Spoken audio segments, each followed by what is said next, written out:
I want this bill to be passed on because I think I'm gonna give you a little background of Stormiyah, how she impacted her community in a lot of lives, how she stood up for, how she voiced her opinion on what life should be like, how people should be honored, how she voiced her opinion on saving lives of children, how she advocated, how she was anti-bully, how she was anti-homelessness, how she was anti-racist, how she always had her voice to be speaking. That's why I'm speaking on behalf of Stormiyah Denson-Jackson, who this bill is her. It's her life. It's something that if she were here today, she would put this bill out here. If she already put it in play before we got to this day, it had been in play by her. Not because of her death, but because if she was still here, she would have put the bill like this out here. Because that's the child Stormiyah was. She was a child that was compassionate. She was a child that spoke. She was a child that made that made it happen. She was a child that deserved to have a bill to help other children and anybody else of black and brown, pink, purple, whatever color. She was the child that would make a bill like this for everybody to be justified and compensated because their loved ones has been lost. To be devalued in this country, to be devalued, especially in the District of Columbia, there's a lot of devaluations going on within the communities amongst the District of Columbia. Now, I'm here to promote this bill, to have it to get out there. I might be stumbling a little bit because I'm taking this off the top of my head. I done wrote down a lot of stuff, but guess what? It ain't coming out like that right now. So like I'm saying, just for my job, Lord have mercy, hallelujah. Join the storm. Join the storm. Join the storm. Because the storm is never over. No justice. No peace. No justice. No peace. And then, back to that, Stormiyah, I can feel her presence right here at this moment. She's trying to push me to say things, but I'm still out here talking to y'all. Okay, now Stormiyah Denson-Jackson was an honor roll student. She was an honor roll student.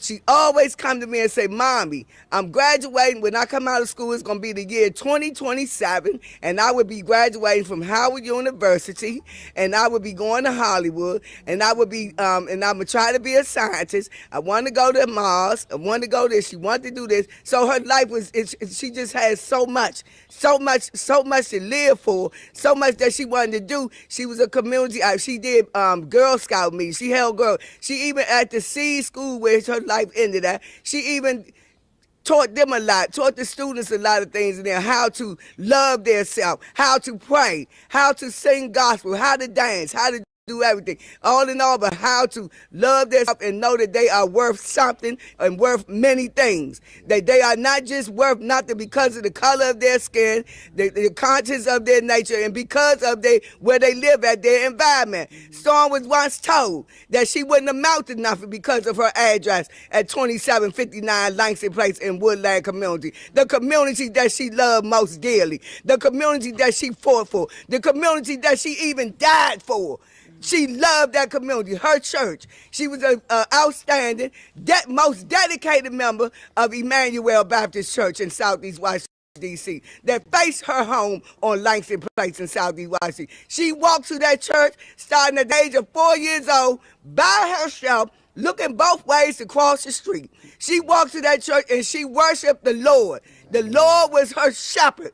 He guided her, and the Lord sent her to me. And I'd like to thank the Lord for giving me that 12 years of the best times of my life. The best part of my life was them 12 years. And I love that 12 years. I did not know that I would be standing here this day to get a bill passed to recognize a child of mine that was lost in this evidence that she was the brightest. She was the best, and I could say she was the best. To me, she might not have been better than yours. She might not have been better than his. She might not have been better than a whole lot of people. But she was the best to me, her community, her family. She was the best. And she's going to be the best because this bill is going to pass. Councilman Alden, you are the only one that's holding my daughter down. But guess what? Storm is a patient person. Storm was a patient person. So you ain't doing nothing but putting up a fight because she will throw thunder. You want to rumble with the bee? That's what it's going to be, during the storm. Thank y'all for During listening. the storm. And God bless you all. And I hope that this bill get passed. No, I know it's going to get passed so they can help children across America. Pass In the name bill. of Jesus, pass the bill. Pass the bill. Pass the bill. Pass the bill. Because the storm is never over. Thank you so much, Miss Patricia, for bearing your heart. And thanks to the community for standing with you. Yes, thank you all. We'll take a few of your questions if you have any. Yes, ma'am. Gigi Barnett, WTOP News. Quick question, or actually two. Can you give us more insight on exactly what the bill does? And should the bill pass, does that now open the door for you to sue, and sue whom?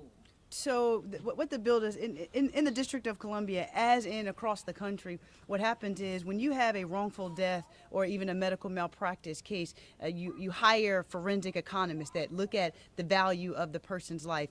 And right now, currently, right, when they're looking at the valuation of the life, they can say, okay, we agree that the life is going to be worth $3 million. For what of a child, right? And then what the law allows, because of its silence, not because of what it does, is it allows for forensic economists and for juries and for judges to say, oh, well, this person would have gone to college and their life was worth $3 million, but we say, oh no, he wasn't white, he was black, so let's reduce it by $1 million.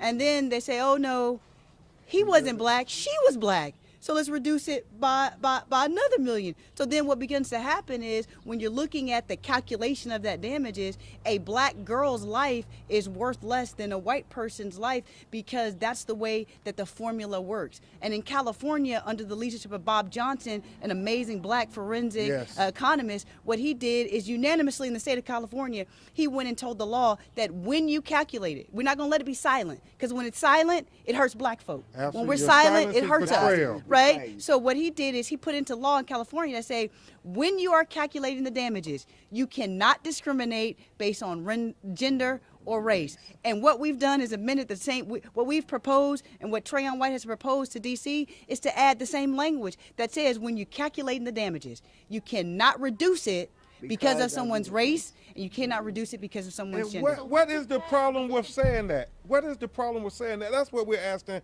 Councilman Charles Allen. Why won't we have a bill that clearly defines that, so there'll be no ambiguity in devaluing the life of black people, especially black women?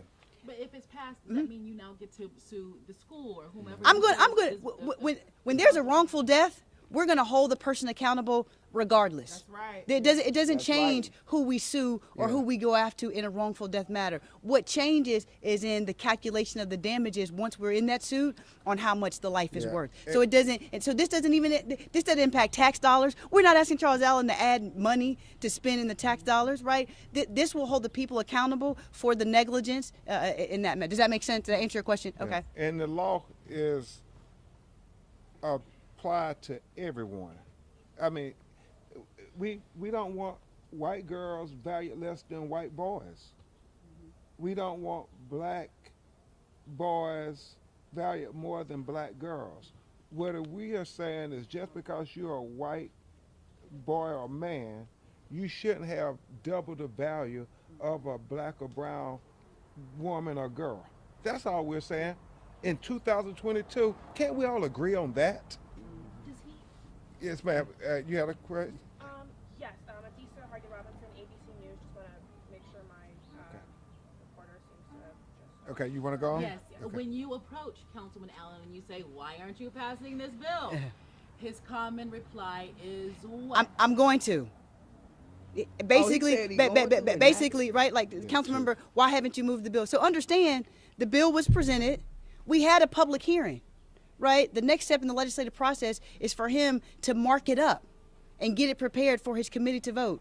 And we continue to say, why haven't you marked it up? And we're going to do it in the spring. We're going to do it in the fall. We're going to do it later. We're going to do it later. But that's what we're doing to black and brown children in D.C. in life right now. We're waiting later to give them resources to be successful in life. And now that's what we're doing in death, that we're saying we're going to wait to give you the resources. Our children never seem to be a priority except when it's election time. Yeah. You know, at this point, we have to make our children a priority, because if we don't demand they are our priority, Nobody else seems to demand that they're going to be a priority. And so it's been 2 years now. How long? How long? How long? How long? He's up for re-election. He is. Nobody, but nobody's running against him. So I run against it. we might have a, yes, ma'am. Hi, this is Hardy Robinson, ABC News. I also have 2 questions. So obviously the goal is that it passes. If it doesn't pass, what comes next? Will you reintroduce, or what do you guys plan on doing second? We're never going to give up on Stormiyah. We're going to fight for her and the children of the District of Columbia who look like this community to always have the law speak to their humanity and their value and declare that they are equal in the eyes of the law. This is about the eyes of the law. That's right. You know, we can say all day that, oh yeah, of course they're equal. But if the law isn't acknowledging that, then what does it matter when Attorney May or Attorney White go in court to say that Stormiyah is equal to the most affluent little white boy in Washington, D.C.? We gotta have the law speak to these matters. The law will last past you, past me. The law will be on the books forever. That's what we're trying to do, set a precedent, not just for D.C., but all over the United States, to say the law must speak to the equality of our children. And that was going to be my next question, because we're here in D.C., so obviously we can only deal with D.C. You've mentioned California. What do you want the whole country to see, or are there plans to take this national? What would be the plans for the whole country in terms of that? And that is the crux of the matter. Just like with Breonna Taylor, who the no-knock warrants were abolished in Kentucky, now they are being abolished in Minneapolis.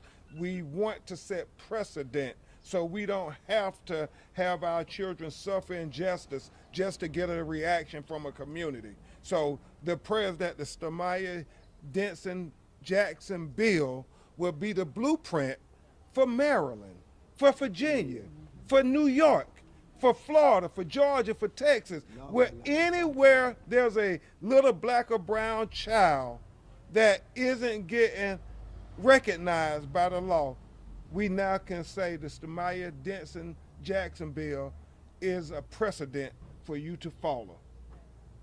Any other questions? thank you. Pass the bill. Pass the bill. Pass Join the the storm. bill. Join the storm. Pass Pass the the bill. bill. Pass the bill. Pass the bill. I am storm. All right. Thank you all. Thank you. And All right. Thank you. it would be real interesting to hear what he says. My name is Got to Patricia. say something. Yeah. I appreciate you. Brother. Gotta pick up finish because we got the live. Can you make sure we got the live? There's a petition that you have Can I going also, around. can I also get you just into the mic? Just tell me your name and Yes. spelling, please. My name is Patricia Denson, Patricia